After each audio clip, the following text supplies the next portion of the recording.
Good morning and welcome to COPA headquarters here at 1615 West Chicago Avenue.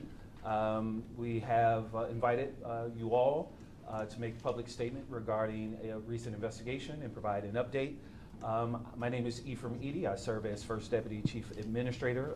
Ephraim, E-P-H-R-A-I-M, last name Edie, E-A-D-D-Y, First Deputy Chief Administrator for COPA. First, we're going to have remarks and greetings by Alderman Daniel Espada, who is the Alderman of the First Ward. Following him, Chief Kirsten, Chief Administrator of COPA, will provide an update. And then I believe as Director of News Affairs, Jen Rotner has already made mention, then we will open it up for questions. She will open it up as well as give indication when we are taking last questions. Alderman Daniel Espada. Thank you so much, Ephraim. Good morning. My name is Daniel Espada. I am spelled D-A-N-I-E-L-L-A-S-P-A-T-A. Really proud to serve as Alderman of the First Ward, where we are now, home to many city departments, including COPA. And I'm here because not only are we in this ward, but I'm really proud to help represent a sanctuary city. I am really proud of the generosity and hospitality and welcoming that our government and all Chicagoans have shown to newcoming families and residents. But part of that commitment to sanctuary is a commitment to securing truth, establishing trust with our new residents, with our officers, and taking every allegation like we're going to discuss today seriously. And with that, I'm very happy to introduce Chief Administrator Andrea Kirsten. Thank you. Right before Chief Kirsten comes, also joining us is Deputy Chief Sharday Jackson. She is the Deputy Chief Administrator with COPA, Special Victim Squad.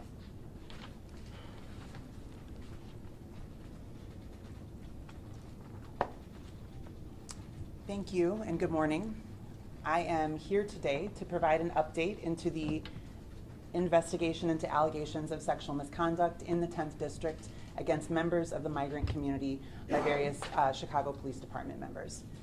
There's been an unprecedented amount of media attention and public scrutiny surrounding these allegations, which warrants an open and transparent communication from COPA about the current state of our investigation. And with that, I'm prepared to lay out the timeline of events and facts as we currently know them.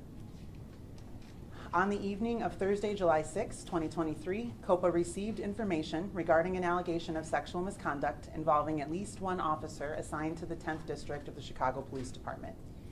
The allegation identified a specific officer, accused him of sexual contact with an unidentified underage female migrant, and indicated that several other unidentified officers from the 10th District may have also engaged in similar misconduct. Upon receiving this information, COPA staff assigned to our Special Victims Unit reached out to CPD's Bureau of Internal Affairs, BIA, to inquire whether they had an open investigation into this matter or were otherwise aware of these allegations. The source of the initial allegation was unknown, but the information appeared to be circulating amongst various CPD and Office of Emergency Management and Communication, or OEMC, employees. Later that evening, on July 6th, 2 log numbers were generated for this incident. Log numbers are the unique tracking numbers assigned to all open investigations into CPD misconduct. One log number was for COPA's administrative investigation, and the other was for BIA's potential criminal investigation should a victim of sexual assault be identified. Since receiving notification of this allegation, COPA has been working to substantiate whether these allegations in fact occurred, as well as to identify the source of the initial allegation. This investigation remains open and ongoing, but I can confirm that to date, we have not identified any migrants claiming to be the victim of sexual assault or any form of sexual misconduct by CPD members. Given the severity of this allegation, COPA has allocated significant resources to the investigation of this incident. COPA's investigation, which is being led by our Special Victims Squad, has included a total of 10 investigators, 2 supervising investigators, 1 director of investigations, and 2 deputy chief administrators. Many of these staff have expertise in sexual misconduct investigations, and many are fluent in Spanish. Additionally, COPA has worked with staff from the Department of Family Support Services, DFSS, OEMC, CPD, and various community advocates and aid providers to obtain detailed information about migrant housing, tracking, and identifying information. COPA's investigative efforts have included canvassing 14 migrant shelters, direct outreach to members of the migrant community, both in person and via text messages sent by community groups who have ongoing relationships with the migrant community, as well as conversations and interviews with any individuals who have been identified or come forward as potentially having information about these allegations. The scope of our investigative efforts has been broad and has also resulted in a small number of additional complaints involving migrants, including one other allegation of unidentified officers engaging in sexual misconduct involving an unknown migrant in the 19th district. Similar to the allegations regarding the 10th district, COPA has been working to substantiate whether these allegations in fact occurred and to identify any potential victims. Throughout the course of this investigation, COPA has provided regular updates to BIA, the Cook County State's Attorney's Office, and the FBI regarding the status of our investigation. Having set forth the timeline of events and the facts as we currently know them, I'd also like to take this opportunity to further explain COPA's role in the investigative process. COPA is the independent civilian agency that conducts administrative investigations into allegations of police misconduct that fall within our jurisdiction. Although we are not sworn law enforcement officers and do not conduct criminal investigations, we do work closely with the Cook County State's Attorney's Office, CPD's Bureau of Internal Affairs, and at times the FBI and Department of Justice when incidents under our jurisdiction include potential criminal conduct. COPA has express jurisdiction over administrative sexual misconduct investigations, which is a requirement of the federal consent decree. Sexual misconduct, as defined by our ordinance and the consent decree, includes any and all acts of unwanted sexual behavior, such as sexual advances, harassment, and up to and including acts of penetrative sexual assault. COPA takes our responsibility to handle these sensitive investigations extremely seriously. Our dedication to this issue is demonstrated by the establishment of our Special Victims Squad. This team of investigative staff members have significant experience conducting sexual misconduct investigations, criminal prosecution of sex crimes, and advocacy on behalf of survivors of sexual violence. These investigators have received extensive training from local and national experts in the field, including trauma-informed interview techniques. And COPA also maintains a strong relationship with a broader gender-based violence advocacy community here in Chicago. When an allegation of sexual misconduct includes potential criminal acts, there are parallel criminal and administrative investigations in which COPA's Special Victims Squad works directly with CPD's BIA and the the Cook County State's Attorney's Office to conduct joint interviews and to share initial information. This interagency cooperation has been occurring since 2019 and is formalized through a memorandum of understanding between our respective agencies. These partnerships enable us to deliver a victim-centered approach to these investigations while still ensuring COPA's ability to conduct independent investigations and reach factual conclusions based solely on the burden of proof and applicable rules and directives that govern administrative investigations. COPA's findings and recommendations and these and all other investigations are made independently and irrespective of external influence. This principle of independent parallel investigations is also a requirement under the city's consent decree and its various obligations. Under any circumstance, sexual misconduct investigations are complex and sensitive undertakings. There can be profound and sometimes impenetrable barriers which prevent survivors of sexual misconduct from reporting their experiences or participating in our systems of justice. These barriers are often magnified when an act of sexual misconduct is perpetrated by a person in a position of trust, such as a police officer. Because of these challenges, we will continue to take seriously any such allegation and continue to conduct thorough and comprehensive investigations into all such matters. With respect to these allegations involving our migrant community, our investigation remains ongoing, and we ask for the public's patience and participation. If you have any information regarding this or other incidents, please contact our agency. And with that, I will take any questions. Can we just wait, sorry, 1 second. I think we're having some issue with the audio stream, so just give us 1 moment to take a couple questions. Sure.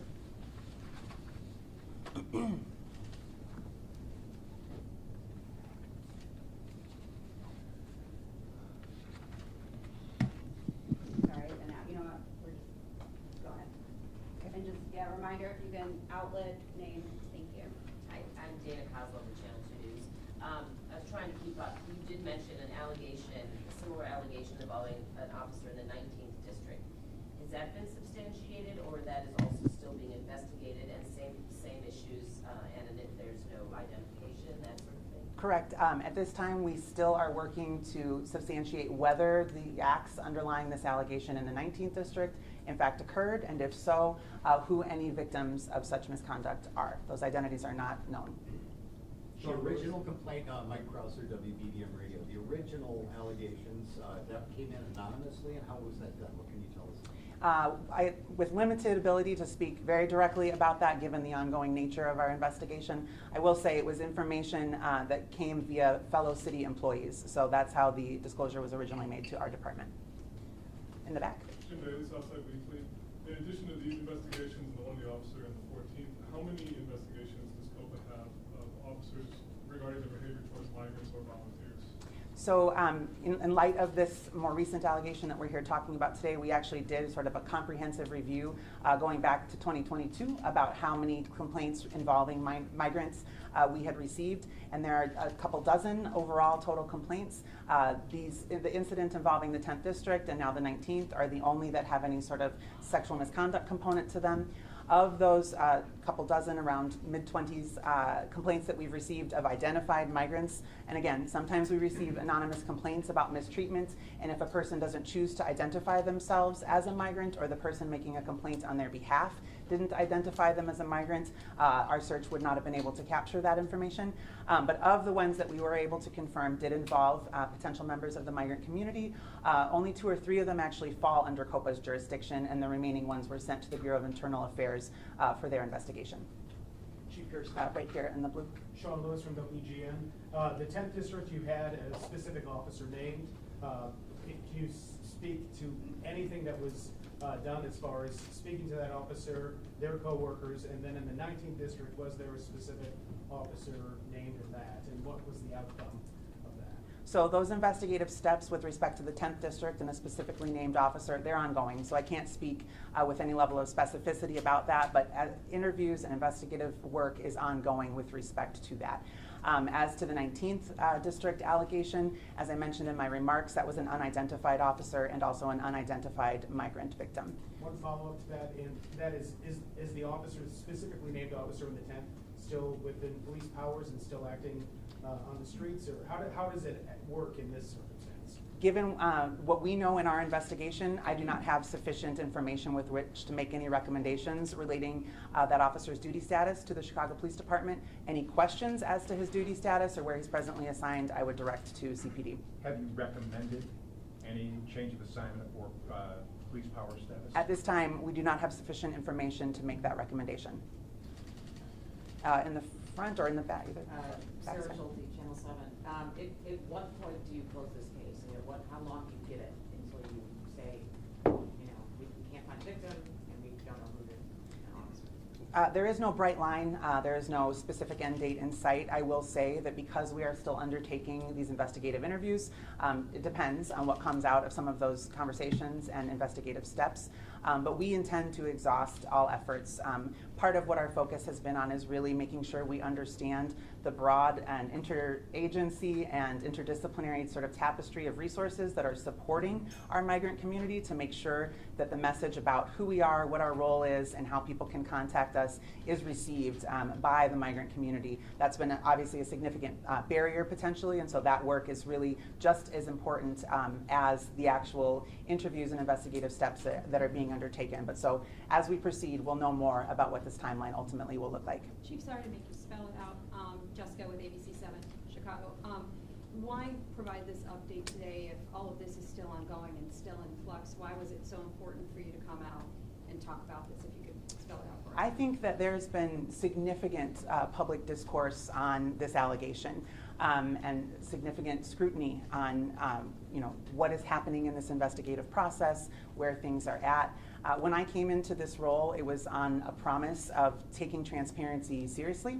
And because of the significant amount of reporting that this high-profile incident has generated, and the fact that we have over 5,000 migrants here in the city that we are seeking to care for, I want to make sure that I'm being open and transparent within the bounds of what I can do, maintaining our investigative process, to communicate with the public what is taking place in this investigation. And just to clarify, the allegations in the 10, no victims have been identified and no other officers have been That's correct. identified. And that the complaints came from, you said, unidentified city employees or They're- anonymous sources? The complaints were brought to our attention by other city employees, and Have you identified those city employees or no? I don't want to speak too much about the investigation that's still, the portions of it that are remaining very much ongoing, but we did receive notification from other city employees about this allegation. That's where it originated.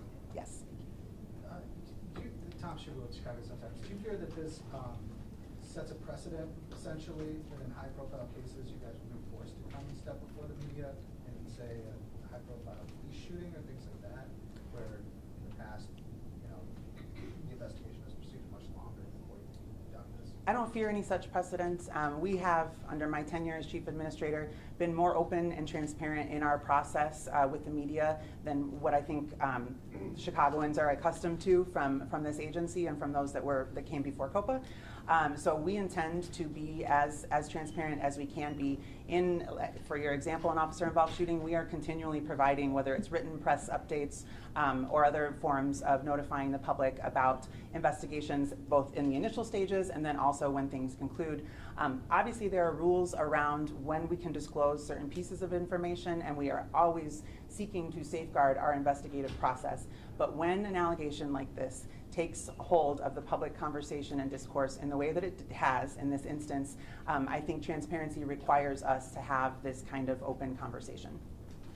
Marianne Aiken from NBC. So if we could go back to that initial allegation, be transparent, could this initial allegation have been someone in a personal vendetta trying to smear an officer for a personal reason? Right, and I don't want to comment on the underlying source of the allegation as yet because the investigation is still ongoing, but we are examining the underlying source of the allegation. And so that is a possibility? I can't comment on the outcome of our investigation at this time as it's still ongoing. And then just one more. Might it be that the migrants are afraid to say what's going on? I think, as I was stating in my opening remarks, anytime you're investigating an allegation of sexual misconduct, particularly sensitive in nature, particularly involving a potential perpetrator in a position of trust, those are incredibly powerful barriers to people feeling that they can trust a system and come forward and share their experiences. That can only be compounded for members of a migrant community who may have language barriers, may not understand our systems of justice, may not know who COPA is or what we do, and that is why I'm not going to be rushed in the investigation of this process because I want to ensure that we have done every bit of due diligence to provide as much outreach, as much information, and as much education to that very vulnerable community to make sure that we've done all we can to ensure people have a feeling of individual safety in their ability to come to us with an experience that they had. We know that that the migrants or asylum seekers have been moved from the 10th district. Do you know, a couple things here, do you know if they've been moved from the 19th district? I know the goal is to move all the seekers to a shelter, but do you know if they've been moved from the 19th district? And then also, do you have any indication that there have been any changes made within the police department about setting up parameters between police officer and migrant, association or anything to that effect? So I would direct your question about where migrants are being housed or have been moved, either to City Hall or to CPD, specifically to answer that question. One thing that I think is really unique about our agency's authority is we have the ability to make policy recommendations. And so in this investigation, and then to be more clear, policy recommendations to the Chicago Police Department. So in this investigation and in any other investigation, if our investigative outcomes identify gaps in policy, gaps in training, things that could be put in place to prevent similar acts of occurring in the future, we are well within our rights and will certainly take advantage of the opportunity to inform the department if we can identify appropriate policy changes that would have aided this process. But you're not there yet? Correct, because the investigation is still ongoing. I was just wondering, the officer, does he have a history of misconduct? Has he been with the force for a long time? What's his past life? Because we're not identifying this officer at this time, I'm not going to speak about anyone's individual history at this time.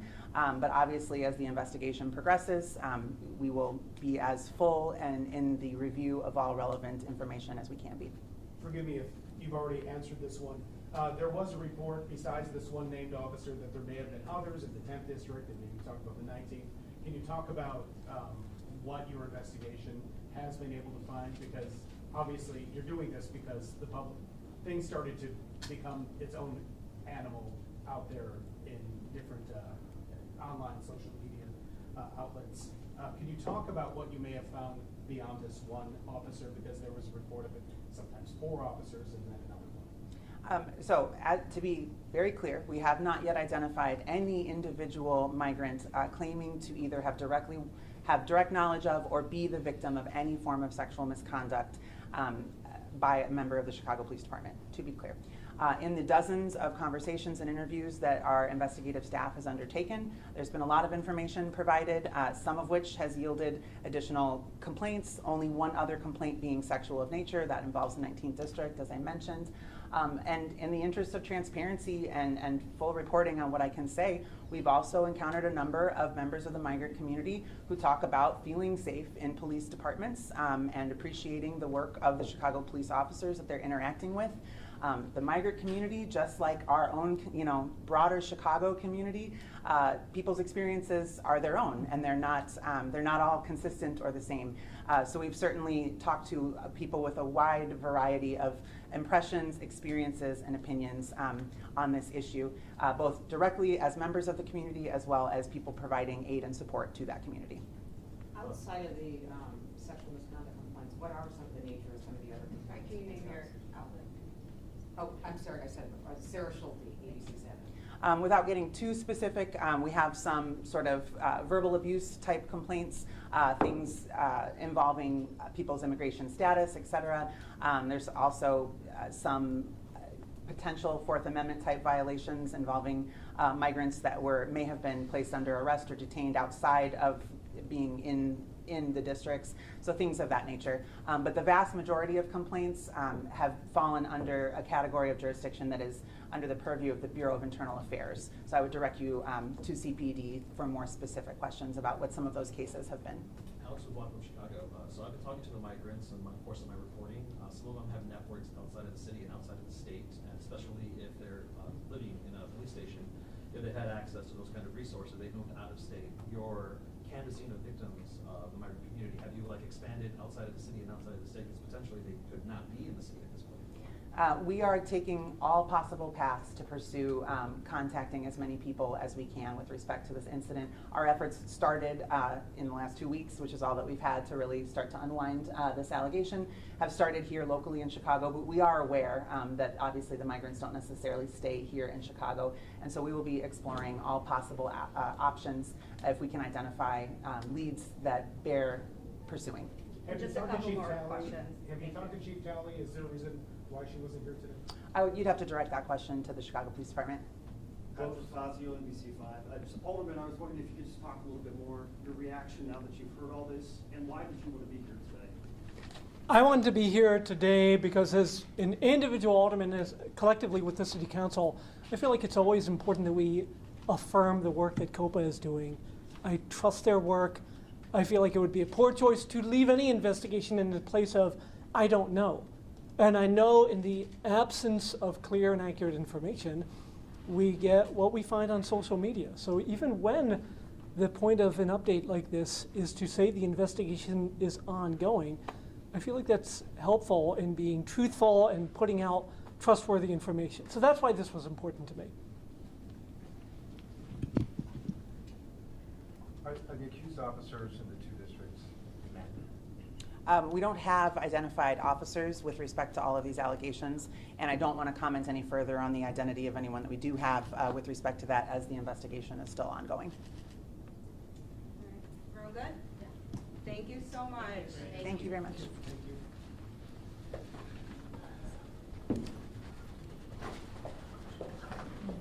Also, I've been getting a lot of messages that the sound was not working for when she gave her remarks, so if anyone wants to email me, we're going to